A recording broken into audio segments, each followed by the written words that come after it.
بینەرانی بەڕێز سڵاوتان لەبێ من محەممەد جەباری خۆشحاڵ و بەختەوەرم جارێکی تر لە پرۆگرامی بە کوردی بەوێ بەڕست گەیشتمەوە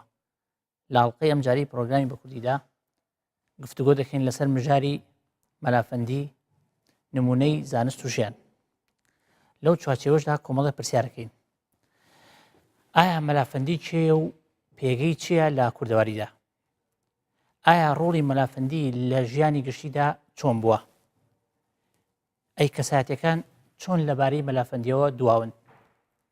ئایا ئێمە چۆن لە کارەکانی مەلافەندی بڕوانین بۆ گفتوگۆکردن لەسەر تەورەکانی ئەم ژارە لەگەڵ بەڕێز مامۆستا عەبدوڕەحمان سدیق لەو بارەوە توێژەکەین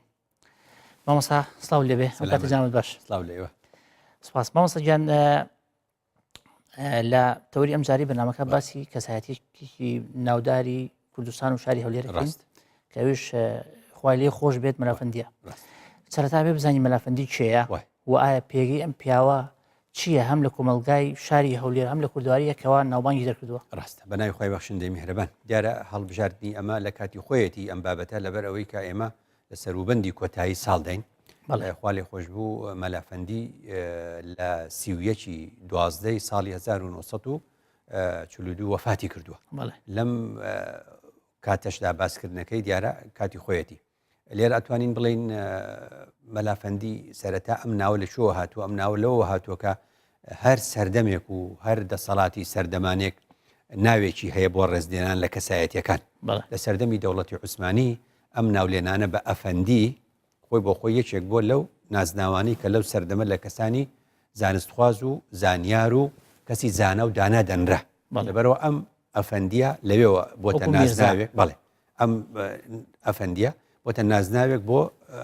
بۆتە مەلافەندی ژنە خۆی ناوی مەلا ئەبوبەکرە کوڕی مەلا عومەرە کوڕی مەلا ئەبوبەکری سێمە جاو بنەماڵێ مەشهورە بە 6 پشت هەرە ڕوا ناوەکان هەمووی ئەبوبەکر و عومەرە ینی ئەمیش خۆی پێوتێ مەلا ئەبوبەکری چوارەم کوڕی مەلا عومەرە و کوڕی مەلا ئەبوبەکری سێمەوە بەو شێوازە تا ئەگاتە مەلا ئەبوبەکری یەکەم ئەم لە دەوروبەری ساڵی 1863 لەدایک بووە ئەتوانی بڵێ لە تەمەنی 7 ساڵیەوە وەکو هەموو ئەو سەردەمانەی زوو چۆتە بەر خوێندنی قورئان لە 20 ساڵیە لە لای مەلا عومەری باوکی ئیجازەی مەلایەتی وەرگرتووە بۆ بە مەلا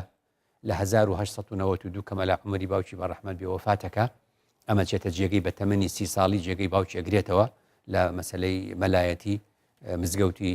گەورەی قەڵای هەولێری ئەو کاتوو کە تا ئێستاش ماوە مەلافەندی لە ژیانی خۆیدا دوو کوڕی هەبووە و سێکچی هەبووە کوڕێکیان عزەدینە و کوڕێکیان قاسمە عزەدینیان لە سەردەمی پاشایەتی یا خولێک ئەندامی پەرلەمانی عێراقی ئەوسا بووە خولێک جێگری سەرۆکی ئەندامی جێگری سەرۆکی پەرلەمانی عێراق بووە لە خولێکە وەزیر بووە لە سەردەمی پاشایەتی لە کچەکانیشیدا چۆن گوتمان کاتی خۆی مەلای گەورەی کۆیە بەڕەحمەت بێ سەردەمانی خەڵک منداڵی ناناردە قوتابخانە و دەیگوت حرامە چۆن ئەوجا گوتمان مەلای گەورەی کۆیە نەجیبەخانی کچی ناردە قوتابخانە بە هەمان شێوە مەلافەندی هەولێریش لە ساڵی 1920 کە قوتابخانەی کچان نەکرێتەوە لە هەولێر لە 1920 ئەو کات نەفیسەی کچی ناردۆتە قوتابخانەی کچان بۆ ئەوی بخوێنێت و تاوەکو خەڵکی هەولێر و کوردستانیش چاوی لێ بکەن مەلافەندی لە ماوەی ئەو فترەی کە مەلایەتی کردووە کەسێکی زیرەک بووە لەبەر ئەوەی هەر چوار زمانەکەی زانیوە هەمیشە دەڵم مەلای کورد زۆربیان ئەم چوار زمانیان زانیوە خۆی کورد بووە عەرەبی و تورکی و فارسیان زانیوە هەمیشە وەکۆڵێ مەلای یەکەمی مزگەوتی گەورەی قەڵاتی هەولێر بووە بەڵێ بە هەمان شێوە ئەتوانی بڵێ لە 50 ساڵی مەلایەتی مەلافەندی لە ماوەی 50 ساڵی مەلایەتیدا 300 فەقی بەڕێ کردووە 300 فەقی دەرزداوە اینجا ئەم لە هەمان کاتدا ئەم فەقییانە هەر ئەوە نەبوو دەرسیان بەتێ کارێکی تایبەت کە مەلافەندی چونکە توانای دارایی و توانای ئیداریشی باش بووە هەر فەقیەک لە لای مەلافەندی خوێندبێتی دەرسی پێگوتۆتەوە هات و چۆکەشی بۆ ئاسان کردووە بۆی هێناوە یعنی هێناوێتی و بۆ دەرس و بردووشێتەوە لە هەمان کاتیشا دوای ئەوەی کە فەقیەتی تەواو کردووە مزگەوتیشی بۆ دۆزیوەتەوە ینی شوێنێکی تەعینبوونیشی وەکۆڵە دامەزراندنیشی بۆ دۆزیوەتەوە لە کارە جوانەکانی تری مەلای مەلافەندی ئەوەیە کە بەڕاستی 100 مەلا زیاتر لە 100 مەلای کوردستان ئیجازەی مەلایەتیان لە لای مەلافەندی وەرگرتووە. بەڵێ ئیدی ئەو کاتە مەلافەندی لە نێوان دوو شۆنا بووە، کۆشکی خۆی لە باداوان لە هەمان کاتیشدا ئیشوکاری لە مزگەوتی گەورەی قەڵای هەولێر. بەڵێ ئەو مەسافەیە وەکو ئێستا ئەوساس چۆڵ بووە 3 کیلۆمەترە. هەندێک جار بە عەرەبانە لە سەردەمانێکی زووە هاتوچۆی کرد، دوای کە سیارە داهاتۆ بە سیارە هاتووی کردووە. ئیدی ژانی ئەتوانی بڵێ مەلافەندی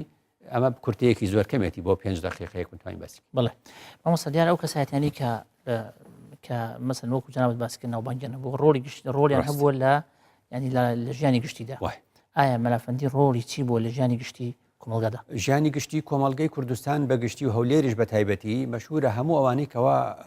لە سەردەمی ئەودا ژیاون و یاداشتێکیان نووسی بێتەوە و کەسانێک کە ماون و لێ دەجێڕنەوە. یعنی توانای مەلافەندی گرنگەکەی لەوەیە هەر پێمان دەڵێ مەلای کورد دەبێت چۆن بێ. مەلای کوردی پێشین ئاوا بوونە، مەلای کورد ئەو پەڕی زانست خواز بوونە، ئەو پەڕی پێشکەوتن خواز بوونە، لە هەمان کاتیشدا بەشداریان کردووە لە ژیانی گشتیدا، لە ژیانی گشتی کۆمەڵگەدا بەشداریان کردووە و ڕۆڵیان هەبووە، ئاین و ژیانیان پێکەوە تێکەڵ کردووە. بۆیە دەگوترێ قسەیەکەیە دەگوترێ هەر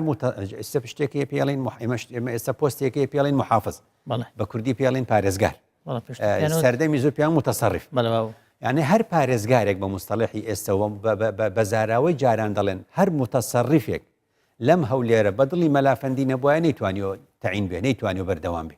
یعنی دەستی هەبووە لەوەی کەوا متەسەڕفی باش هەبێ پشتی بگرێ و لە کاروباری ئیداریە دەستی بوو. ئەگەر متەسەڕفەکە پارێزگارەکەی هەولێر لەو سەردەمانە خراپ بوو بێ، مەلافەندی لێ ناڕازی بوو بێ، حکومەت دووری خستۆتەوە. لە ژیانی گشتیدا مەلافەندی بە ڕەحمەت بێ پشتگیری واتایی معنەوی باشی هەبووە بۆ شۆڕشی شێخ مەحموود کاتی خۆی. یعنی زۆر هانی خەڵکی داوەکەوە پشتی شێخ مەحموودی حەفید بگرن. لە کەسایەتەکانی تر لەوەی کە هاتوچۆی مەلافەندی کردو و چۆن ئەڵێ قدری ئەو زانستی ئەوی زانی و خاڵی خۆش و مەلا مستەفای بارزانیش لە کۆتایی سیەکاندا سەردانی باداوانی کردو و ڕێزی لەو زانست و دانایی مەلافەندی گرتووە. هەروەها بە هەمان شێوە زۆر لە ینی چۆن ئێستامە لە ناوخۆمانە ناکۆچیمان هەیە، ناکۆچی حزبی و ئەوانە لە نێو کوردستانە هەیە، سەردەمانی زوش ناکۆچی عەشائیری لە نێو عەشیرەتەکانی کووردا هەبووە. چارەسەرکردنی ئەو ناکۆچیانە مەلافەندی ڕۆڵی زۆر گەورەی ئاشتیخوازانەی جێڕاوە بۆ ئاشتەوایی و ئاشتیخوازی لە نێوان ئەو عەشیرەتانە. لەوێەوە سوڵتان عەبدولحەمیدی دووەم مەدالیایەک هەیە پێی دەگوترێ حامل حەرەمەین الشەریفین بە مانایەکی تر ینی پارێزەری هەردوو حەرەمەکە وەکوڵێ مەکە و مەدینە. ئەمە مەدالیەکەیە. ئەم مەدالیایە سوڵتان عەبدولحەمیدی دووەمی عوسمانی لە پای ئەو هەموو کارە ئاشتیخوازە کۆمەڵایەتی و سڵحا عەشایریانی کە مەلافەندی کردوێتی بۆ دامرکاندنەوەی ئەم شەڕانی ناوخۆی کە لە نێوان عەشیرەتەکانە بووە ئەو مەدالیای وەرگرتووە جارێکی تر. هەر بە هەمان شێوە ڕۆڵی مەلافەندی لەوێەوە دەرەکەوێکە هەموو سەردەمی ئینگلیز هەر شارێک حاکمێکی سیاسیان بۆ دانە. حاکمی سیاسی هەولێر لە سەردەمانێکە دەوروبەری 1990 لە 14 تەموزی 1990ەوە تقریبا ویلیام ڕای کە هەمیشە نازناوەکە بە دوو پیتی کورت دەڵێن WR ویلیام ڕای های ئەمە حاکمی سیاسی هەولێر بووە لە سەردەمی ئینگلیزەکانە. مەشهورەکەوە ینی زیرەکی مەلافەندی لەوێەوە دەرەکەوێکە ویلیام ڕای بە مەلافەندی گوتووە یعنی هێشتا وڵاتێک نییە بە ناوی عێراق، میزۆپۆتامیا هەیە لێرە، ئێمە هاتوون یعنی بەڕای تۆ ئەم عێراق چی لێ بکرێ باشە، ینی عێراق دروست کرێ مەسیری ئێوە چۆن بێ باشە، تۆ ئەتەوێت کوردستان چۆن بێ. یعنی ئەو بیرڕایی کە بۆ بۆچوونەی کە مەلافەندی هەی بۆ بە ڕەحمەت بێ لە سەردەمی خۆی ئێستاش ئێمە پێویستیمان پێێتی. مەسەلەن بە ویلیان ڕای گوتووە ئێمە پێمان باشە سەر بەخۆ بین، پێمان باشە ئەم کوردستانە سەر بەخۆ بێ. بەڵام ئەگە سەر بەخۆش نەبین ئێوە سەرپشکمان مەکەن لە نێوان دووشتا کە پێمان دەڵێن حەز دەکەن سەر بە عێراق بن یان سەر بە تورکیا بن.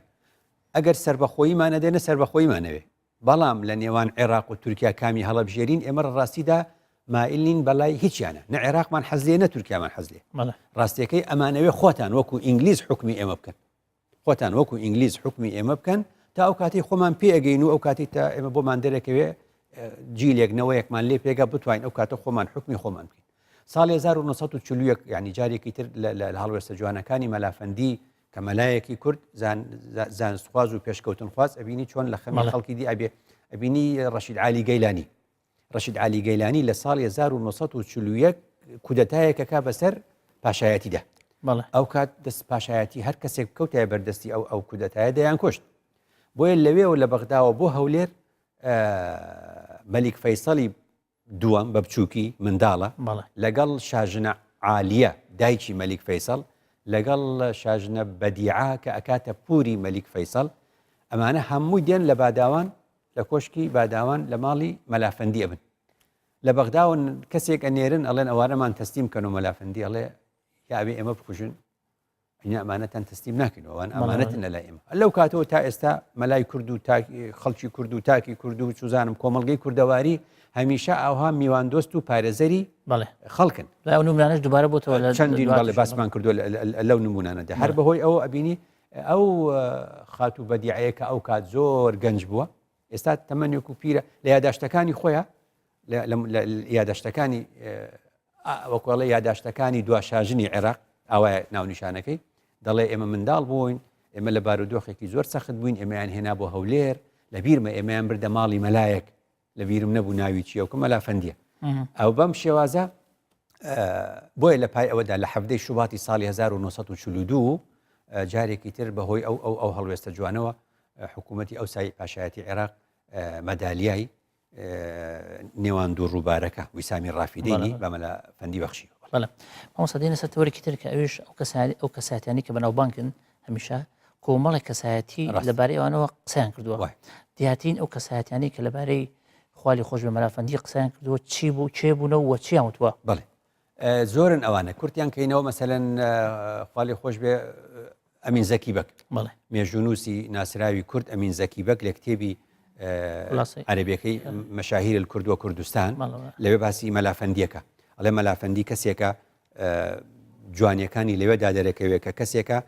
ئەو پەڕی زانیاری هەبووە لە هەمان کاتیشدا کەسێکی چاکەخواز بووە یعنی کەسێک نەبووە تەنیا زانستێکی تیۆری هەبێت و بێدەنگ بێ و ئەوەندە بەڵکو زانستخواز بووە زانیار بووە زانیاری هەبووە لە هەمان کاتیشدا کەسێکی چاکەخواز بووە بە کردەوە یەکێک لە شایەدیەکانیش دەڵێ ئەمین زەکی بەک بە ڕەحمەت بێڵێ ینی مەلای ئاوا پتر یا زیاتر لە 100 مەلا لە دەستی ئەو لەسەر دەستی ئەو ئیجازەی وەرگرت بێ ئەوە ئەڵێ پێگەی مەلافەندی من بۆ دەرەخە هەر لە هەمان کاتدا ئەو کاپتن ویلیان ڕایهایە کتێبێکی هەیە بە ناونیشانی 2 ساڵم لە کوردستاندا 2 ساڵم لە کوردستاندا ئەوە لە لەندەن لە ساڵی 1921 چاپ کراوە کە ئەو زۆر لەو ماوەی لە هەولێردا بۆ لەگەڵ مەلافەندی بۆ و دانیشتنی لەگەڵ مەلافەندی بۆ ئەو شەکە پرسیاری سربەخۆیەکەی لێ کردووە ئەڵێ مەلافەندی لە ڕاستیدا کەسێکە زیرەکە ڕێزدارە پڕزانیاریە کەسێکی زیرەکە پڕزانیاریە لە هەمان کاتیشدا کەسێکی ڕێزدارە لە لای هەموو کۆمەڵگەی کوردەواریەوە ڕێزی لێ ئەگیرێ ئەو شایدی بۆ داوە ئێمە ڕێگەیەکمان هەیە دەگاتۆ سەر حدودی حاجی ئۆمەران و تا ئەچێتەوە ناو ئێران پێڵێن ڕێگەی هامڵتۆن هامڵتۆن بە ناوی ئەو کەسە ئینگلیزەی ئەندازیاری کە ئەو ڕێگەی دروست کرد و سەرپەرشتی ئەو ڕێگەی وەمان کرد بۆی بەو ڕێگەیە نەوەی نوێ ڕەنگە نەزانێ بەو ڕێگەیە دەگوترێت ڕێگەی هامڵتۆن ئەو هامڵتۆنش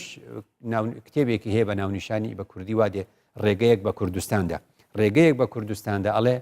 مەلافەندی زانا بوو مەلافەندی دانا بوو مەلافەندی کەسێکی خواناز بوو مەلافەندی کەسێکی دانا بوو کەسێکی زانا بوو کەسێکی خواناز بوو لە هەمان کات ئێمە پیرەمێردمانەیە حەکیمی کورد پیرەمێر دەڵێ لە کوردەواریدا وا باوە دەڵێن فڵانە کەس وەلی خوایە ئەلا ئین ئەولیا الله لا خوف عليهم ولا هم يحزنون دەڵێ نیشانەی وەری لە لای ئێمە سیانە ئەو سێ سیفەتەش هەر سێکی لە مەلافەندیدا هەبوو یەکیان علمە ئەویتر ئەدەبە ئەویتر زیکرە علم و ئەدەب و زیکر ئەم علمە وەکو علم بڵێ مەلافەندی هەیبووە ئەو ئەدەبە مەلافەندی هەیبووە ئەو زیکرەش هەر مەلافەندی هەیبووە دەڵێ ئیتر ئەمە بەڕای پیرەمێرد وا دەڵێ بەڕای من یەکێک بۆ لەو کەسانەی کە ئەتوانی لە ڕووی مەرتەبەوە وەکو لە تەسەوفا پێی بڵێ ئەم کەسێکی وەلیە هەر بە هەمان شێوە ئەحمەد خواجە کتێبێکی بە ناوی چیمدی لەوێدا ئاماژە بە مەلافەندی هەولێرەکە ئەڵێ مەلافەندی لە ئاستی کوردستاندا ئەو کات کە لاوان دەخڕۆشان و لاوان لە خەمی کوردایەتی بوون ئەم لە ڕووی پاڵپشتی مادی و معنەویەوە پاڵپشتی مادی و معنەوی لاوانی کوردی کردووە بۆیە ئەگەینە سەردەمی دواتر کە لە هەڵوێستە جوانەکانی مەلافەندی ئەوە بوو لە دەوروبەری ساڵی 1970 لە ساڵی 1970 جەنگی جیهانی یەکەم بەرەو کۆتاییە تورکە عوسمانیەکان کە دەشکێن لەو شەڕەدا لە داخی ئەوەی بەدەستی ئینگلیز شکاون ئیدی ئەگەن زۆربەی ئەو شارانی کە چۆڵی ئەکەن و لێ ئەکشێنەوە وێرانێکن زۆر ئەو کاریان زۆر ئەنجام داوە تورکە عوسمانیەکان لە کاتی شکانیانە لە کاتی شکانیاندا دەرچوونیان لە هەولێر بەنیازی ئەوەن خەڵک کۆکەنەوە پەلاماری عینکاوە بدەن پەلاماری عینکاوە بدەن یەشێ لەو کارانی کە ئەو کات مەلافەندی دژی وەستاوەتەوە و هەموو عشیرەتەکانی ئەو کاتی کوردستانیشی کۆ کردوتەوە بە تایبەت هەولێری کۆ کردوتەوە پیانی گوتۆوانە کارێکە نابێ شتیوە ئەنجام بدرێ نابێت لە ژێر دەسەڵاتی ئێمە و سنووری ئێمە بیاڵین تورکە عوسمانیەکان لە داخی ئەوەی شەڕیان بە ئینگلیز دۆڕاندووە ئەڵێن مەسیحەکانی عینکاوەش مەسیحین و ئینگلیزیش مەسیحیە ئێمە بین تۆڵە نابێ بیاڵین ئینگلیز تورکە عوسمانیەکان تۆڵە لە خەڵکی عینکاوە بکەنەوە ئەبێ بیان پارێزین هەر لەبەرەوەیە ئەو کەسانی کە چۆنەڵێ لە قسەی جوانیان لەبارەی مەلافەندیەوە کورد دەربارەی ئەو هەڵوێستە جەمال مەرقسە ئەو کاک جەمالە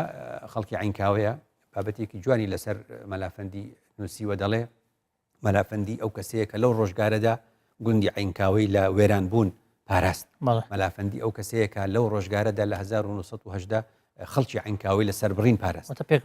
پێکەوە ژیانی پاراستووە دەڵێ مەلافەندی ئەو کەسەیەکە باپیرانمان وەسیەتی بۆ کردوین باپیرانمان وەسیەتی بۆ کردوین گوتوانە لە ڕۆژانی یەکشەمە لە کلێسادا کاتێکە دوعاکانتان دەخوێنن نوێژەکانتان دەکەن ناوی مەلافەندیتان لەبیر نەچێ لە کلێسای عینکاوەدا ناوی مەلافەندی بخەنە نێو دوعاکانتانەوە اینجا دەڵێ مەلافەندی نمونەی بەرزی پێکەوە ژیانە لە کوردستان جوانە مامۆستا دێنە سەر دواتەوەر کە لەم ژارەیە بڵێن باسی ئەوەکەین کە ئێمە مەلافەندی و کەسایەتی بوو کە باسمان کردو هەم کارەکانی و هەم ئەوانی لە باری و دووەن بەڵام ئێمە وەکو کۆمەلگای ئێستا کوردی چۆن لە کارەکانی مەلافەندی بڕوانین چۆن بتوانین نمونەیەکی ئەو بەرز بین ینی وا بکەین کە شانازی پێ بکەین بە مەلافەندی لە کارەکانی خۆمانە جوانە دووشتمان لێرە پێویستە یەکەم ئەومان پێویستە کە چۆن ئەڵێ خەیاڵگە و زاکیرەی ئێمەی کورد چۆن ئەڵێ کورد نەبێ ینی درێژ بێت بەو مانایی کە ئەم کەسایەتیانەمان لەبیر نەچێت یا بە مانایەکی تر نین ئێستاکە چۆن ئەڵێ کارەکانی ئەوان بەکەم بزانین چونکە لەگەڵ سەردەمی خۆیانیان لە سەردەمی ئێستا و لە سەردەمی تەکنۆلۆژیا و گەیاندن و بەیەکگەیشتە نابێ ئێمە بە پێوەرەکانی ئێستا هەڵسەنگاندن بکەین و ڕەخنەکانمان توندوتیژ بێ بەرامبەر بە کەسایەتەکانمان ئەم قسێ بۆ دەڵێم بڕوانە ئێمەی کورد بە شێوازێکی گشتی قەدری کەسایەتی خۆمان نازانین جاران دەیانگوت ئێمە زیندوو کوژی مردوو پەرستین ئێستاکە ئێمە جگە لەوەی زیندوو کوژین ینی مردوو پەرستیەکەش نەماوە ئێستاکە بە مانایەکی تر ئەوەی بژمرێ دەچن دەگەڕێن شتێکی بۆ دۆزنەوە دەڵێن ئەمە لە کاتی خۆی داوای کردو وای کردو وای لا ئەم نمونەیە چیمان پێڵێ ئەم نمونێ لە ڕاستی ئەومان پێڵێ کە ئەگە بڕوانیت بەراوردێ بکەم شێخ مەحموودی حەفید بەڕەحمەت چەند جا خوێندوتەوە چەند جا جۆت لێ بووە لەنەوەی نوێ یانەوەی کۆن گوتوانە شێخ مەحموودی حەفید نەیزانی لەگەڵ ئینگلیزا مامەڵە بکات و دژایەتی ئینگلیزی کرد بۆیە سەربەخۆیمان وەرنەگرت هەتا گەشتوتە ئەو ڕاستی شتە بچووکانەی گەڵەن تەوقەی نەکردووە لە کاتێکدا ئێمە لە بەرنامەکانی سەرەتاکانی ساڵدا گوتمان کە کەسایەتەکانی وەکو چۆنەڵێ ڤیڤیان هۆڵت کاتی خۆی باسمان کرد ڤیڤیان هۆڵت ئەو کات دەڵێ بە هیچ شێوەیەک مەسەلەی پێنەدانی سەربەخۆی بە کوردستان ڕەبتی نەبوو بە هەڵەی شێخ مەحموودەوە ئینگلیز نەیداوەتەوە پێنی بەکاتەوە بۆ باسی کاتمان کرد بەڵام لە هەمان کاتیشدا مەبەستم ئەوەیە ئەم قسەیە جۆ لێ بووە دەی باشە خۆ مەلافەندی هیچ نەماوەنەی کا و باشترین پەیوەندی لەگەڵ ئینگلیزە هەبووە وایە ئەو تا لەگەڵیان دانیشتووە ئەوە تا ویلیان ڕای های باسی دەکات و ئەوە تا دەڵێ ئێوە ینی ئەگاتە ئەوەی ئەڵێ نەبماندن بە تورکیا نەبماندن بە عێراق خۆتان وەکو ئینگلیز حکومی ئێمە بکەن لەمە ڕێی باشتر ئەمە چیە لەم حاڵەتدا کەچی ئێستا مەسەرەن هەیە دەچێت بۆ بەریتانیا لە نێو ئەرشیفی بەریتانیا ئەم قسانە هەیە دەڵێ مەلافەندی دوئاڵا دۆزیمان و مەلافەندی لەگەڵ ئینگلیزا دانیشتۆ ئیشی بۆ ئینگلیز کردووە ئەی دەی باشە لەولا دژی ئینگلیز ئەوەستی ئەڵێنەوە شێخ مەحموود نەیزانی دژی ئینگلیز وەستە وا ئاڵێن ئەی لەگەڵ ئینگلیزدا ئەنیشی و خەمی کورد دەبێت و بۆ کوردستان ئەتەوێ خۆ دەبێت دوو قسە لەگەڵ ئینگلیزا بکەی وانە ئەی دەی باشە لە ئەرشیفە ئەمە دۆزیوەتەوە ئێ مەلافەندی و خۆنی هێنینی هەموو ڕۆژ لەگەڵ ئینگلیز دانیشتووە ئێستا من لە ژیانی خۆمان دەیان جار لەگەڵ ئینگلیز و ئەمریکا و ئەم قۆنسوڵانە پرسیارمان لێکەن و پرسیارمان خۆت پاشی 100 ساڵی تر ناوی ئێمەش دێڵێن ئەمانە لەگەڵ قونسولا قسەیان کردو بە چیمان گوتووە گوتومانە کوردستان سەربەخۆ بکەن وتومانە کوردستان مافی خۆی هەبێ گوتومانە لە خەمی پاراستی خەڵکی کوردستان بن وتومانە پێشمەرگە پێویستی بە یارمەتیە بۆ نمونە ینی قەزم ئەم کوردەی خۆمان ینی لێرەیە خاڵێکی زۆر لاوازی هەیە ئەویش ئەوەیە کە بە زیندوی دانی خێرت پیانانێ بە مردوویش دانی خێرت پیانانێ لەبەرەوە ئەمە خاڵێکی زۆر ینی خراپ ئەمە چیتر ینی ئیشارەت بەوەکە وەکو گوتم هەر شارێک لە سەردەمی ئینگلیزە حاکمەیەکی سیاسی خۆی هەبووە ئەو حاکمە سیاسیانە کە لە سەردەمی خۆیدا ئینگلیز دایناون بۆ هەر شارێک لە شارەکانی کوردستان ئەو کات حاکمی سیاسی هەولێرمان گوت کە بریتی بوو لە ویلیان ڕای بەڵام ئەو کات حاکمی سیاسی چەمچەماڵ بۆ نمونە ڤیڤیان هۆڵت بووە حاکمی سیاسی چەمچەماڵ ڤیڤیان هۆڵت بووە ئەوەم بۆچی پێویستە بۆ سەلماندنی ئەم قسەیە ڤیڤیان هۆڵت کە حاکمی سیاسی چەمچەماڵ بووە لە سەردەمی ئینگلیزە و ویلیان ڕایشی هەولێر بووە ڤیڤیان هۆڵت قسەیەکی نووسیوە لە ڕۆژنامەیەکی ئەو کاتی سلێمانی ڕۆژنامەی پێشکەوتن لە ژمارە 11 ڕۆژنامەی پێشکەوتن هەڵە نەبم لە بەرواری 22 حوتی ساڵی 1920 ئەرێ ساڵی 1920 بۆ 2017 ئەکاتە 97 ساڵ ینی تۆ 97 ساڵ لەمەوە پێش ڤیڤیان هۆڵت چی لەسەر ئێمە گوتووە لە مەقالەیەکە لەو ڕۆژنامەی پێشکەوتنە لە ڕۆژنامەی پێشکەوتن 97 ساڵ لەمەوە بەر ڤیڤیان هۆڵت دەڵێ چەندین وڵات گەڕام چەندین شوێنم بینی لە نێو ئەم کوردەیە دیاردەیەکی سەیرە بینم ئەویش ئەوەیە تەماشاکەم ئەم کووردە دیاردەیەکی تێدای خۆیان نشکێنەوە یعنی پێش ئەوەی خەڵک ناوی کورد بزڕێنێ ئەوە پێش ئەوەی خەڵک ناوی کورد بزڕێنێ کورد خۆی ناوی خۆی زڕاندووە کورد خۆی ناوی خۆی زڕاندووە دەڵێ کە کاتێکش خۆت ناوی خۆت زڕان ئیدی چاوەڕێمەکە خەڵکی دیکەدانی خێرت پێدا ئەڵێ پیاو چاک و ژن چاک و ئینسانی چاک لە نێو ئەم کوردەیە زۆر زۆرە بەڵام کاتێک کە دەبینم وڵاتانی تریشم دیوە وڵاتانی ترم زۆر دیوە کە ئەوەندەی کورد کەسی باشی تیانە بووە بەڵام ئەڵێ نازانم ئەم کووردە تووشی هەڵەیەک بووە ئەو بە مستەلەحی ئەو کاتە تەرجمەکە ئەڵێن قەباحەت ینی کارێکی خراپی کردووە یعنی یەکێ لەو کارە خراپانەی ئەڵێ کورد دەرحەق بە خۆی ئەیکا ئەڵێ متمانەی بە هیچ کەسایەتێکی خۆی نامێنێ هیچ ینی هەر ئەڵێ هەموو کەس خراپە ئەڵێ هەموو کەس خراپ ئەگەر چاویلکەکەم یارمەتیم بە دەقەکەت بۆ بخێنمەوە بۆ ئەوەی کاتت ماوە باشە ئەوە ڕۆژنامەی پێشکەوتنە ئەوە ژمارە 13 حوتی 1920 باش نووسینی کاپتن ڤیڤیان هۆڵت حاکمی سیاسی چەمچەماڵ ئەڵێ لە غەزەتەی پێشکەوتنە هەنێک نووسین و قسەم دیوە کە هەر لە کردەوەی کورد و کوردستان ئەدوێن غەزەتە بە مستەلەحی ئەو جایانی ڕۆژنامە لە ڕۆژنامەی پێشکەوتنە هەنێ نووسین و قسە ئەبینم هەر دژ بە کورد و کوردستان کوردەکە خۆی ئەینووسێ باشە ئەڵێ بەڵام ئەم هەفتەیە منیش قەباحەتێکی تازەم دۆزیەوە منش هەڵەیەکی ترم دۆزیەوە خراپەیەکی ترم دۆزیەوە لەم کووردە چییە کە کورد چاچی خۆیان نازانن کە کورد چاچی خۆیان نازانن میلەتێک ئەم هەر قسەی ئەوە میلەتێک کە ناوی بە خراپە زڕا چاچیش بێت هەر بە خراپ ناو ئەمە قسەی ئەوە هەر قسەی ئەو دەڵێ ئێستا ئەم میلەتە وایەن لێ هاتووە بڕوا بە پیاوچاک و لە خواترسەکانی خۆشیان ناکەن هەر ئەو دەڵێ بەڵام من کە زۆر وڵات و پیاوی ڕنگڕەنگم دیوە یعنی جیاوازم دیوە دەتوانم بڵێم لە هەنێک میلەت و قەومی تر زۆر چاکترە کورد ئەدی باشە ئەوە وات پێ ئەڵێن لەو لاشۆ خۆ دواڵێن جا هەر لەبەرەوە ئەو حاکمی سیاسیەی ئەوەش بزانە حاکمی سیاسی هەولێر ویلیان ڕایهای لە کتێبەکەی کە ئەڵێ 2 ساڵ لە کوردستان لە 1920 چاپی لەندەن ئەڵێ ئەگەر ئەو کوردە هەموو یەک بن ئەگەر یەک بگرن لە کتێبەکەی داوە ئەڵێ حاکمی سیاسی هەولێری ئەو کات لە 1920 چاپ بووە ئەڵێ فارس و تورک و عەرەب کە ئەکا عێراق فارس و تورک و عەرەب چەند بەدەسەڵاتن لەم ناوچەیە ئەگە کورد یەکگرتوو بن لە نێوان خۆیاندا دەوروبەریان هیچ نابێت لە هێزدا بەرامبەر بە کورد بەڵام ئەوە قسەکەیەتی ئەڵێ بەڵام هاتن و داهاتنی ئەو ڕۆژە ئەو جا دەڵێ داهاتنی ئەو ڕۆژە هێشتا زۆر دوورە لە 1920 ئەڵێ ئەو ڕۆژەی کەدادێ کورتایدا یەکگرتوو بێت و بەسەر فارس و تورک و عەرەبدا یعنی پێشکەوتوتر بێ لەوان ئەو ڕۆژە هێشتا زۆری ماوە ئێدەی باش ئەگەر لە 21 وای وتێ با ئێستا بیکەین ئێستاکە بیکەین جا بەویستم لە یادی خوا لێ خۆش بوو مەلافەندی ڕەحمەدیدا ئەوەیە کە ئەوەمان بیرکەوێتەوە یعنی ئێمە نابێت کەسایەتەکانی خۆمان بەکەم تەماشا بکەین ئەگەر لە ئینگلیز دژەبی لەگەڵیا ئەڵێن نەیزانی سیاسەتکە ئەگەر هەموو پەیوەندیت باشەکەی لەگەڵ ئینگلیزە ئەڵێن ئەوە پیاوی ئینگلیزە بەڵێ ئەچی بۆ خەمی کوردە خۆی بەلای ئەمریکا ئەڕۆی ئەڵێنەوە پیاوی ئەمریکای ئەچی بۆ لای رووسیا ئەخر ئەمە لە وڵاتانی ترا شتیوانە بەڵێ چونکە کاری سیاسی پەیوەندی تایە بۆیە مەلافەندی بە ڕەحمەت بێ لە یادی کۆچی دواییدا دوعای خێری ئەبێ بۆ بکەین و هەر ئەو قسەیە بێنەوە یادی خۆمان کە خەڵکانی دیکەش دەڵێن پێویست بەوە ئاکا لە نوێژەکانمانە لە یادکردنەوەیدا دوعای خێری بۆ بکەین کەساتی پێویست بەوە ئاکا کە مامۆستایانی ئاینی لە هەرێمی کوردستاندا بزانن کە مەلای پێشینی ئێمە ئاوا ژیاوە مەلای پێشینی ئێمە هەمیشە وەکو ئەوەی کە قازی محەممەد بە ڕەحمەت بێگوتی ئیسلامەتی کوردایەتی مەدەنیەت ئاشتی خوازی ئەم چوارە ئەبێ لە مەلای کووردا بە شێوازێکی گشتی هەبێت بەڵێ مامۆستا دەست خۆش بێ زۆر سپاس بۆ بۆچوونەکانت بینرانی بەڕێز زۆر سپاس بۆ ئێوەش کە تا ئێرە لەگەڵ پرۆگرامی بە کوردیمانەوە تا پرۆگرامی داهاتوو بەخواتان ئەسپێرم هەر شاد بن